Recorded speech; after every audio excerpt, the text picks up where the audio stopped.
Okay, hi everyone. It's me. I'm Lorenzo Strolla. I'm going to be the ambassador for one of the ambassadors for the housing, and I'm just here to show you some guidelines about some frequent asked questions, which could help you with when you come to Macerata, and even before when you come, and even when you leave, and try to make sure you all have a good time and everything works all right. So first thing when you arrive, there will be ambassadors, including me, meeting you at the train station and at the bus station, and we're going to have a van which is going to take you to the dorms you're at and is going to transport you to where they are. The main dorms are Tanzi, Lombroso, and La Piaggia. And La Piaggia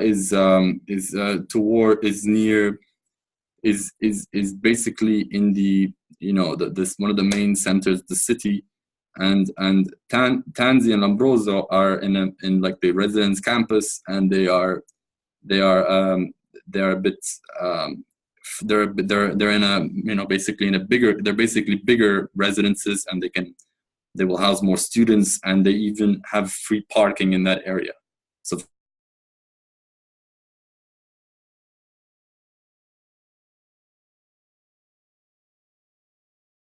about the daily information is that first things first is we're gonna guide you through, take you to your dorms, try to show you around basically different places, like show you around the supermarket, show you around where the different restaurants, where's the things that you might need on a daily basis. We can help guide you through. We even have sporting activities around the city, so even if you want, we can show you that. Also, there are many. I'm going to run you through the guideline with some of the excursions, because I think that they will help with the culture activities, and I think they will help provide you more information and more knowledge about Italian culture, but also about culture in general, and how culture is very important today, especially with marketing and in many other fields related to economics or politics. Basically, Macerata is in a small city in the region of Marche, and it's a city which is surrounded. There's mountains, and it's generally very green, and it's also closer to the Adriatic Sea, which is within the Mediterranean Sea, and there are many nice beaches and many nice places to see. Basically, so on one of the days, we're going to show you around the area, and we're going to show you that there are restaurants which have all kinds of food, like whether it's meat, fish, any kind of meat, and lots of vegetables. You have even vegetarian options. And many other options as well, and we're going to show you that there are things to do you can do while you're at Macerata. And basically, we also have a bus station which works around the city, which takes you out of the city center to a place called Piediriba. It's not in the center, but it's a fraction within Macerata. So I can show you the different bus stations if you want to go to see different places or different things to see. There's also taxis available whenever you need one. It's also easy to walk around as well, because Macerata is not a very big city. Generally, we're going to guide you through and show you where your residences are, and show you where to go exactly. One of the things I'd like to talk to you about is also the excursions, because the excursions are one of the most important parts of culture, because they can really guide you with a new, interesting perspective and a new mindset. First of all, Macerata, it's obviously not a popular city to that many non-Italians, but it has some very interesting histories that you wouldn't normally expect to see.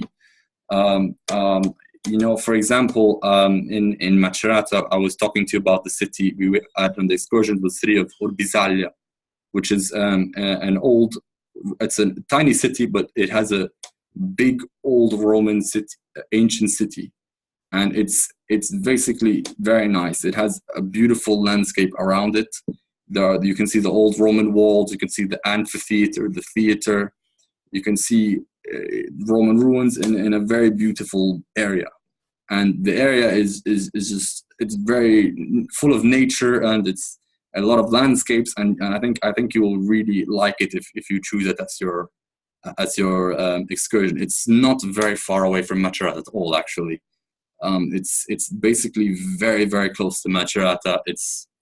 Urbizzalia is basically a small fraction within Macerata, and I think it'll be very interesting if you were all to choose this area. The other is in Ancona. In Ancona, there's the Museo Archeologico, the archaeological museum, and it has a very interesting history. It has like I went to it. It's incredible. It has, but it's just very unique, and it has a mix of ancient Greek and Roman culture mixed with Celtic, Northern European culture in it.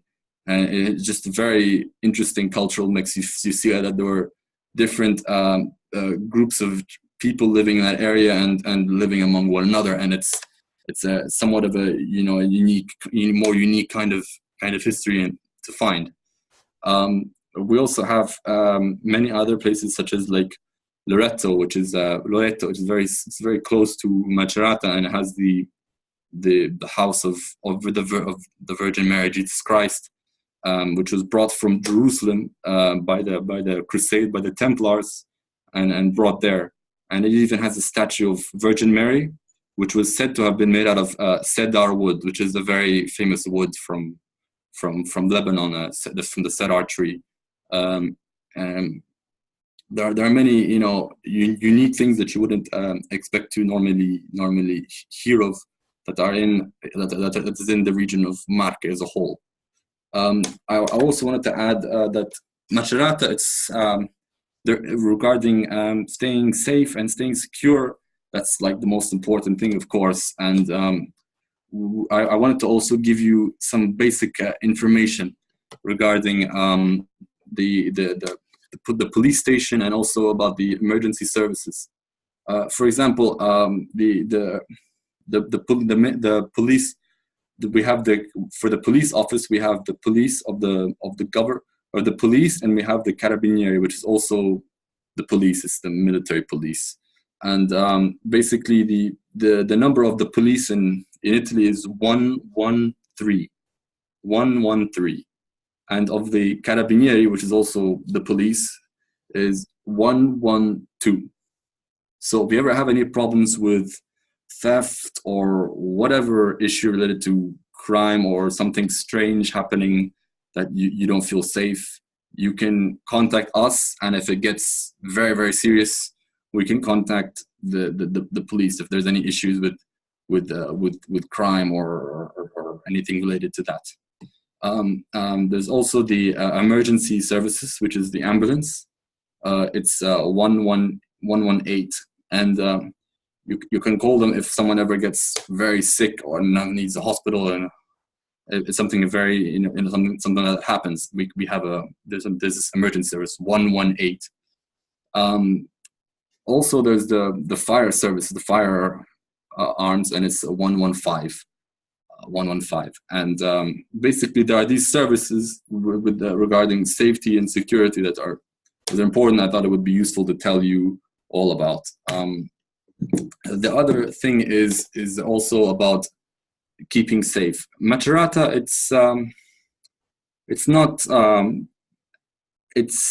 there isn't much of a problem with theft. There isn't much of a problem with pickpocketers or anything like that. But in Rome, there's a lot of them.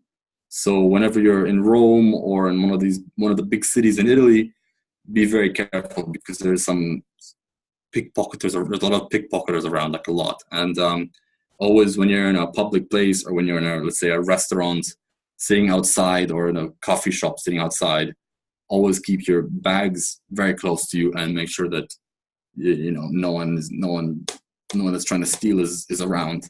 And try to take care of your belongings when you're in a big city as well. Also trying to do that in Macerata. It's not as always trying to be careful, but usually in Macerata, things are more quiet. There isn't much of an issue with pickpocketing. Also, like you can also contact me if you have problems. I have my number here, and I even have my email. I'm not sure if you all saw it, but my email is l.strolla at student.unimc.it,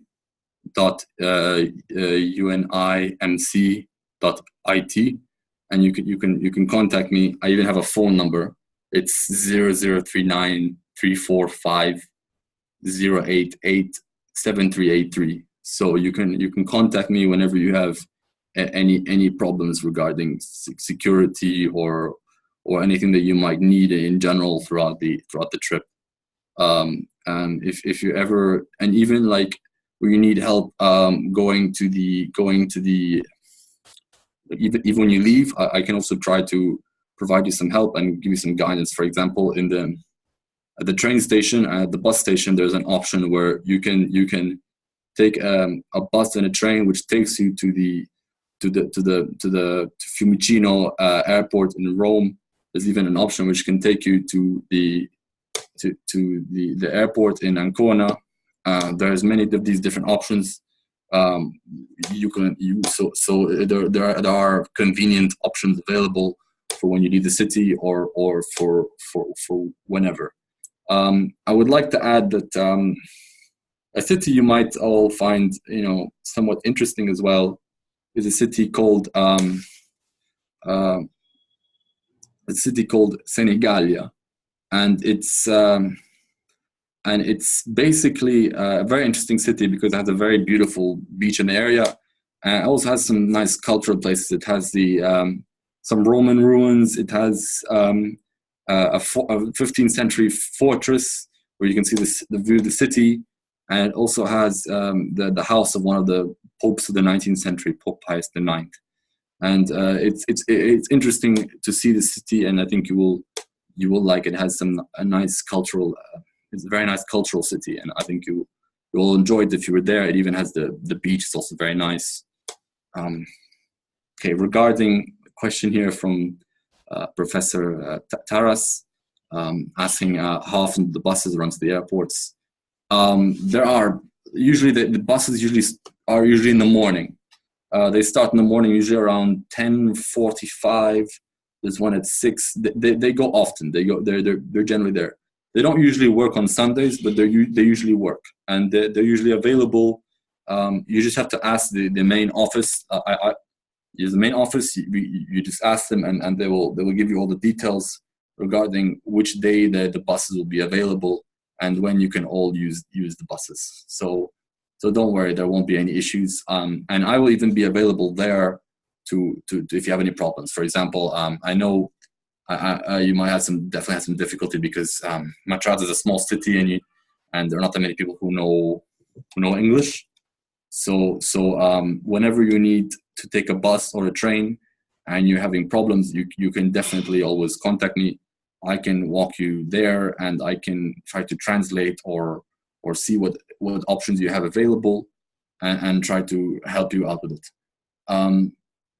Also, there's the train station website. It's trenitalia.com. You just ask for trains, and that's the main website for trains. And it'll give you all the information you need to know about timing for trains. The buses work a bit differently because there are different types of buses. Like there's Roma Marche Linea, and you can go onto the website of Roma Marche Linea. You just type, see if I can find it. Marche Linea. It says here, it takes you from Rome, from the region of Marche to Rome. Okay. Well, either way, you can just type Roma Marche Linea here. It's here. One sec. basically it's now we're doing a project with Flixbus, so you can even type Flixbus, Flixbus, and they give you some information about it. So yeah, there's flixbus.it, and there's also Roma Marche Linee, and you just type the date. You just go to the website and you type the days you need information. It says here, for example, you just type the information you need and which day you need to leave, and it will it'll give you all the information, and it'll run you through the information.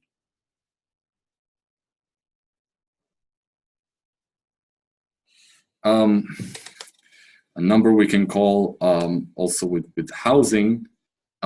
Basically, there are the main people who work in the housing department. There's Sergio and Eldin, and they can help you whenever you need help. You can also contact me as well. Like, I can try to help you out. Basically, Sergio, his number is 0039 328 325 5516. So he'll guide. He can help you with anything you need in regarding housing. There's even if there's also the option to call Eldin. I can show you here. Okay, 0039. The code is 0039 all the time. That's the code in Italy. 328 148 38998. So these are the two numbers you can contact regarding housing. So you can contact either me or Sergio or Eldon, and we can help you with this information. Type of adapters. The type of adapter is usually the one with. Okay, I'll show you mine. How about that? I can give you a good idea. So it's this one here. I'm not sure you can all see it. It has the three, sticks lying out. That's here. This one here. I'm not sure what you call it. It's the main one in Italy. It's also even the main one in Europe. That's it's different from the States. You can also use it. So this is one of the main adapters you'll find here in Italy. Basically, this is the main adapter. I know it's a bit different from the States, and a lot of you are coming from the States and from Canada. So if you can try to run to a quick store, there's a store called Euronics, and hopefully they'll give you an adapter that you can use to plug your computer or your phone charger or whichever. So hopefully there won't be any issues. I think I might also have an extra adapter lying around, but I don't know if I can give everyone an adapter because it's going to be a lot of students. But if anyone ever needs one, I can probably lend one somewhere at some point. Maybe I can do that. Okay, and so basically, as I was saying, that these are some of the main guidelines I wanted to show you. We're also I would like to also add that for the excursions, we're also very close to a city called Umbria, and Umbria is a very interesting city. It has a very interesting history. It's where Saint Francis of Assisi was born. It's where he's buried also. It's a very interesting city because it has a lot of art, a lot of architecture, a lot of culture, and you can really see a lot of nice mountains and farms. And also there, we're planning one of the excursions we offered to show you the Cascate delle Marmore. It's like an ancient Roman waterfall, and you can see how a lot about Roman engineering and production architecture, because it's a very interesting canal which was built, and waterfall which was built, and it was built in the year 271 BC. and it's very interesting to see, because this water was used to bring water to the cities nearby, and you see a lot about you can learn a lot about culture in Italy, basically in Umbria as well. So I think that's what I have for today. Feel free to message me on Facebook or Skype or Instagram or wherever, even on email, and I can give you some information if you have any other information. Okay. Hi, Lorenzo. Lorenzo, just before we go, I'm going to ask some questions for the students that we've had. So if they have some free time, where do you recommend that is a great place, maybe friendly for groups of students, big quantities? Obviously, we're going to have a lot of students. Any cafes around that are kind of maybe friendlier and have internet access? Yes, in Macerata or in other cities? In Macerata. Okay, so there are a few. There's Maga Cacao. Mm-hmm. It's a coffee shop. A lot of students go there. It's called Maga Cacao, and they have ice cream. They have Wi-Fi. They have dessert. They have all kinds of desserts, and it's nice. It's not bad. They even have nice coffee and nice tea. Okay. There is also Centrale, and it's like it has a restaurant and which makes great pasta, but it also has a coffee shop as well, and they have coffee and dessert, and they also have Wi-Fi.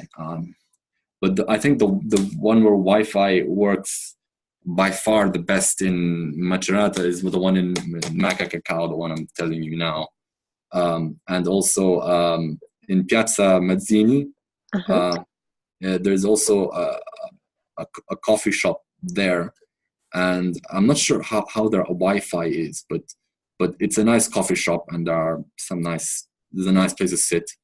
There's even a nice bakery there as well. You can find some nice traditional. There's in the Piazza Mazzini. There's a nice bakery there, and you can find some nice Italian pastries as well. Sure. Yeah. And then we have another question somebody asked was, where can we exchange our euros? So if we have dollars, we're going to want to get euros. Should we do that ahead of time, or should we bring some euros with us from our local bank? So just in case you guys don't know, you can do that in the United States. You can ask your local bank. You would probably have had to ask it today to order some euros, and by Tuesday you could probably get some. But if you don't want to get the high exchange rate by going to the airport, where can somebody in Macerata go to get euros exchanged? Okay, so yeah, there are places to exchange dollars from euros, but I don't recommend you do it in Italy, because in Italy, they really rip you off with the exchange rate. Really? Okay, good to know. It's very bad. Like once I exchanged Swiss francs to euros, and it was horrible. Like they really took a lot of money. Really? Like the system doesn't work very well. There's the banking system isn't as efficient, and the exchange system is not so reliable. So I think it's better to do it from the States, or if you're, let's say, in another European country like Switzerland or Austria or Germany, and you're coming to Italy, do it there. But don't do it. I don't recommend you do it in Italy, because the exchange rate is not good. Okay. Also, for you students, most credit cards such as Chase will allow you to pay in euros, so without a high transfer fee. So that way it's all electronically and driven, and you don't have to actually physically exchange to get euros. So you might, depending on your credit card company, you might have that ability to actually just decide to pay in euros. So that in that case, you wouldn't have to, if you're buying dinner, you wouldn't have to pay in cash euros. So that's also an option. And also, do you guys have ATMs in Macerata? Yeah, of course, we definitely have plenty of ATMs. And do they have is that kind of the same case? Do they have a high exchange rate as well? They charge commission. That's the problem. I'm not sure how much they would charge commission for if you don't own an Italian bank. But the problem is commission. They're always asking for commission. Okay. But you can exchange. There are plenty of banks in Italy. We Okay. have Intesa San Paolo, and it's in a city. It's in Piazza Mazzini, which is one of the main piazzas in Macerata. And there's other banks, like there's Banca delle Marche. There's Monte Paschi di Siena. I don't know how much it operates in Macerata, but it's it's Monte Paschi di Siena. It's one of the oldest banks in the world, and they have I'm sure they have ATM services there.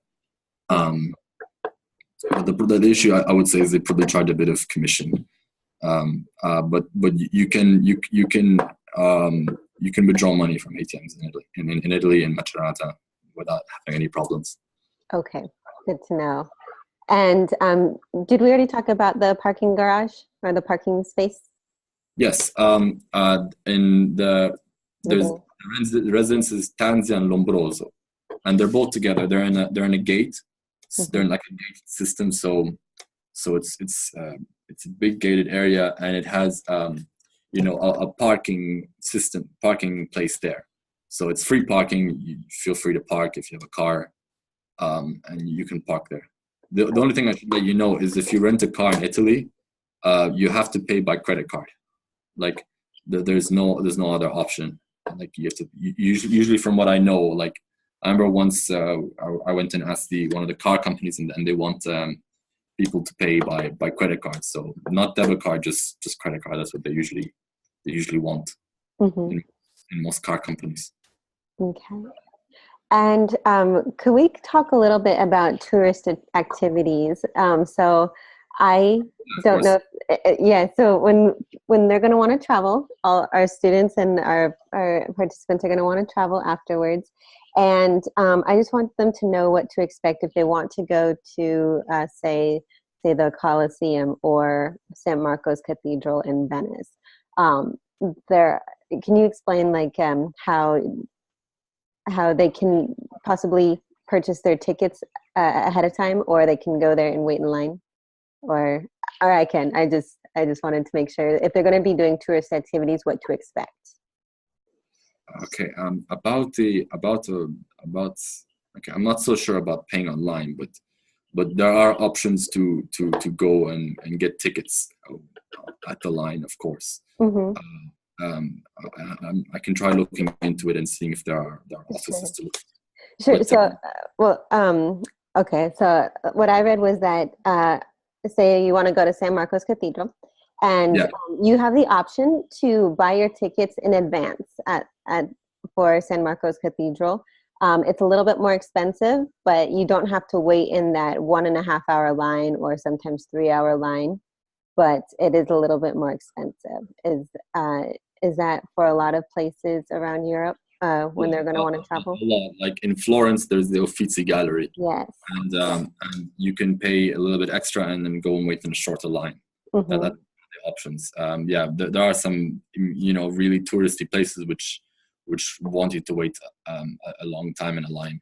There are, of course, also other tourist attractions which people don't normally hear about, but have a lot of cultural importance in terms of cultural enrichment. I can, if you want, I can give you some information on that. Yes, we'll definitely provide that in the descriptions for the video after when we post it. That would be so great if you could provide some of that information. There's, for example, there's the Capitoline Museum, and it's a very interesting museum. It has Renaissance artworks, it has ancient Roman artworks, and it even has ancient Egyptian artworks. Oh. Yeah. You can find a lot of ancient Egyptian artworks in Italy because a lot of them were transported even during the time of the Roman Empire to Rome. How interesting. And even, I'm not sure if you know about obelisks, the Egyptian obelisks. Yeah, you can find many of them which were brought from Egypt to Rome by the Roman emperors. They brought quite a few of them to Rome. How cool! And you can see a lot of interesting culture in Rome, like lots of churches, lots of museums, You can even find a few museums with a lot of ancient. You can find ancient Roman, ancient Greek, ancient Egyptian, possibly even ancient ancient Persian. Like you can find a lot of history. You can find a lot of Renaissance history. There's a lot of culture to see in Rome. Mm-hmm. Okay, great. So I think we have a lot of information for our students, and we'll be probably hosting it one more. This was just an idea for students to get to brainstorm and ask questions, maybe get them to think about what they want to know before they go, and so what to pack in their suitcase, what to purchase ahead of time. And so we're probably going to have one more session where we'll have an interactive student session where they can actively ask questions for us, okay? So, cool. Okay. All right. So thank you, Lorenzo, for being our local ambassador host for this webinar. And I'm going to hit stop on the video. Thanks. All right. So